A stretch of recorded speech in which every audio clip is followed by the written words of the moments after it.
નમસ્કાર દર્શક મિત્રો, ચેનલ આઈ વિટનેસના આજના સમાચારોમાં હું દ્રષ્ટિ આપ સૌનું સ્વાગત કરું છું અને હવે જોઈશું સમાચારો વિસ્તારથી। સુરતમાં સ્વાદ અને પર્યટનનો અનોખો સંગમ એવા ઓલપાડના દાંડી બીચ પર સી ફૂડ ફેસ્ટિવલ શરૂ થયું છે, જેમાં વિવિધ વાનગીઓનો આનંદ માણી શકાશે। 20 થી 22 ફેબ્રુઆરી 2026 દરમિયાન ઓલપાડના દાંડી બીચ પર ખોરાક પ્રત્યે ઉત્સાહ ધરાવતા સુરતીઓ માટે ભવ્ય 3 દિવસીય સી ફૂડ ફેસ્ટિવલનું આયોજન કરવામાં આવી રહ્યું છે। ગયા વર્ષની જબરજસ્ત સફળતા બાદ Gujarat aquaculture feed dealers association આ વર્ષે વધુ ઉત્સાહ સાથે ફેસ્ટિવલનું આયોજન કરી રહ્યું છે।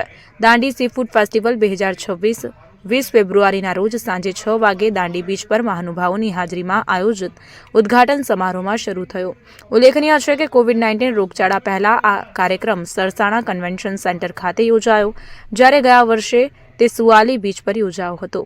આ વર્ષે દાંડી બીચને સ્થળ તરીકે પસંદ કરવામાં આવ્યું છે। ગયા વર્ષે 40 સ્ટોલ લગાવાયા હતા, પરંતુ આ વખતે આ સંખ્યા વધારીને 80 કરવામાં આવી છે।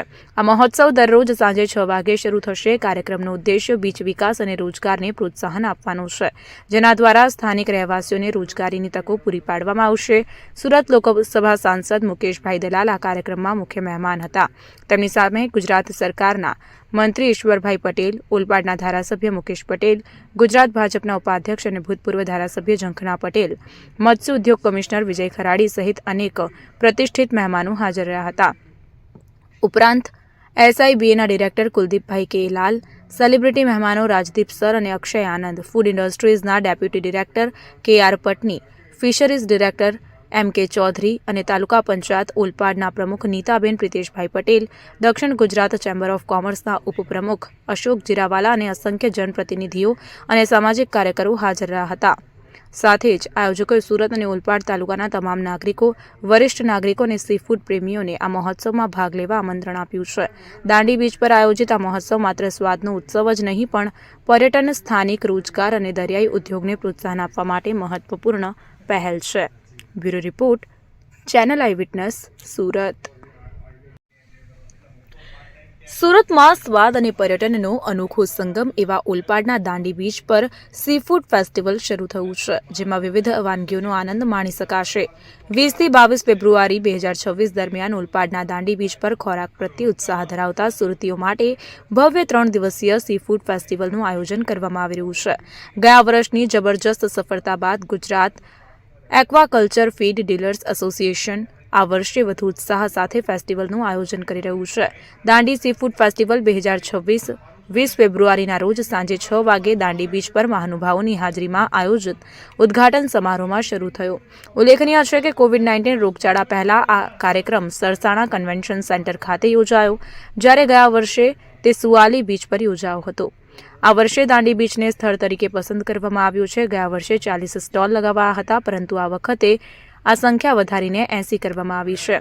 આ મહોત્સવ દરરોજ સાંજે 6 વાગે શરૂ થશે। કાર્યક્રમનો ઉદ્દેશ્ય બીચ વિકાસ અને રોજગારને પ્રોત્સાહન આપવાનો છે, જેના દ્વારા સ્થાનિક રહેવાસીઓને રોજગારીની તકો પૂરી પાડવામાં આવશે। સુરત લોકસભા સાંસદ મુકેશભાઈ દલાલ આ કાર્યક્રમમાં મુખ્ય મહેમાન હતા। તેમની સામે ગુજરાત સરકારના મંત્રી ઈશ્વરભાઈ પટેલ, ઓલપાડના ધારાસભ્ય મુકેશ પટેલ, ગુજરાત ભાજપના ઉપાધ્યક્ષ અને ભૂતપૂર્વ ધારાસભ્ય ઝંખના પટેલ।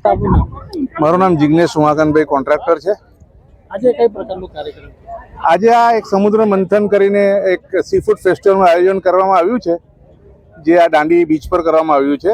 અને અમારું ઓર્ગેનાઇઝેશન છે ગુજરાત એક્વાફીડ ડીલર એસોસિએશન, જે લોકલ માર્કેટના પ્રમોશન માટે, સી ફૂડના પ્રમોશન માટે અમે લોકો આ સી ફૂડ ફેસ્ટિવલ કરીએ છીએ। અને ગયા વખતે કર્યું હતું, આ વખતે ઘણો સારો પ્રતિસાદ, ઘણા લોકોના ફોન આવ્યા હતા કે આ પાછું તમે જલ્દીથી જલ્દી કરો, એટલે અમે આ પાછું આયોજન કર્યું છે। શું મેસેજ આપશો સુરતવાસીઓને?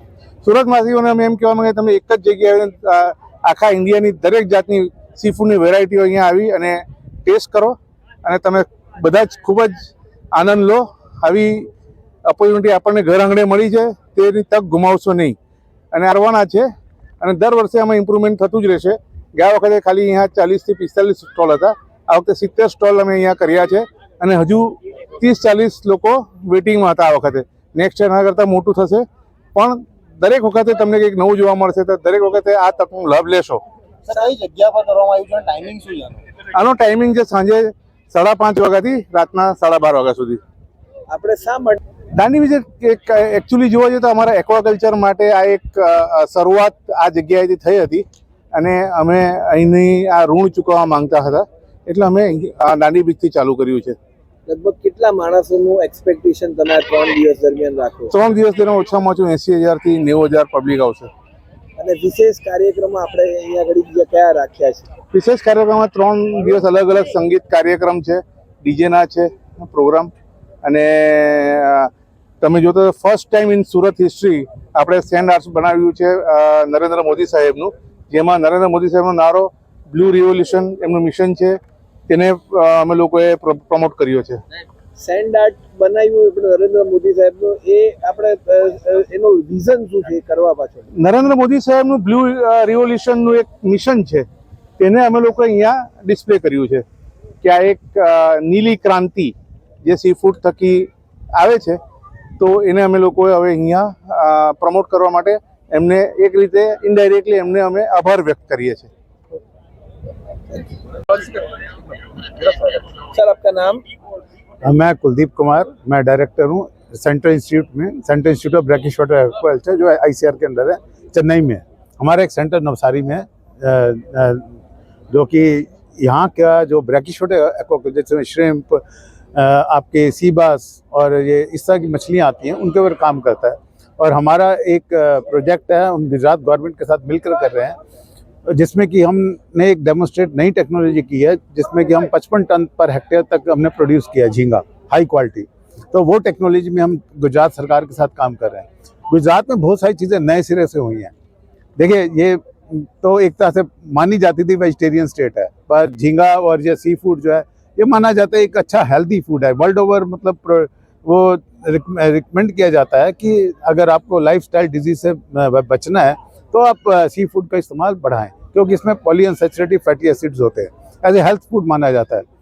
तो आज की डेट में ये ज़रूरी है कि हम नॉन वेजिटेरियन पॉपुलेशन को कम से कम, वेजिटेरियन को ना सही पर नॉन वेजिटेरियन पॉपुलेशन को फिश और झींगा की तरफ लेके आए जिससे कि हमारा डोमेस्टिक प्रोडक्शन तो हमारा बहुत ज़्यादा है, हम वर्ल्ड में सेकंड प्रोड्यूसर हैं, तो हमारा कंजम्पशन भी बढ़े. उससे हमारे फार्मर्स को भी फ़ायदा होगा क्योंकि उनका प्राइस स्टेबल हो जाएगा.